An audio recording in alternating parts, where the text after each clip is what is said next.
ರಾಜ್ಕುಮಾರ್ ಮೊದಲ ಆಡಿಷನ್ ಹೇಗಿತ್ತು? ರಾಜ್ಕುಮಾರ್ ನಟಿಸಿದ ಮೊದಲ ಸಿನಿಮಾ ಬೇಡರ ಕಣ್ಣಪ್ಪ. ಈ ಚಿತ್ರವು 1954ರ ಮೇ 7ರಂದು ತೆರೆಗೆ ಬಂತು.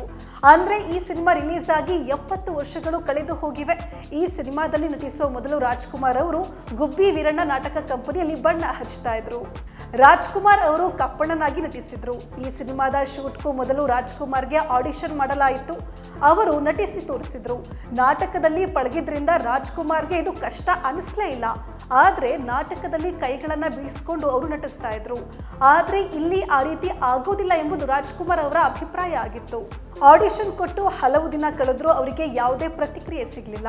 ಕೊನೆಗೆ ನಿರ್ದೇಶಕ HLN ಸಿಂಹ ಅವರು ಪತ್ರ ಕಳಿಸಿದ್ರು. ನೀವು ಪಾತ್ರಕ್ಕೆ ಆಯ್ಕೆ ಆಗಿದ್ದೀರಿ ಅಂತ ರಾಜ್ಕುಮಾರ್ಗೆ ಪತ್ರ ಬಂದೇ ಬಿಡ್ತು. ಇದನ್ನ ಕೇಳಿ ರಾಜ್ಕುಮಾರ್ ಖುಷಿ ಆದ್ರು. ಅಲ್ಲಿಂದ ಅವರ ಸಿನಿ ಪಯಣ ಶುರು ಆಯ್ತು ಅನ್ಬಹುದು. ರಾಜ್ಕುಮಾರ್ ಎಲ್ಲ ಬಗೆಯ ಪಾತ್ರಗಳನ್ನ ಮಾಡಿದ್ದಾರೆ. ಆದರೆ ಪೌರಾಣಿಕ ಭಕ್ತಿ ಪ್ರಧಾನ ಪಾತ್ರಗಳಿಗೆ ಹೆಚ್ಚು ಒಲವಿತ್ತು. ಅವರು ನಟಿಸಿದ ಮೊದಲ 100 ಸಿನಿಮಾಗಳ ಪೈಕಿ ಬಹುತೇಕವು ಪೌರಾಣಿಕ ಪಾತ್ರಗಳೇ ಅನ್ನೋದು ವಿಶೇಷ. ಅವರ ಅಭಿನಯಕ್ಕೆ ಮರುಳಾಗದವರೇ ಇಲ್ಲ. ರಾಜ್ಕುಮಾರ್ ಸಿನಿಮಾ ಮಾಡಿದ್ರೆ ಯಶಸ್ಸು ಗ್ಯಾರಂಟಿ ಆಗಿತ್ತು.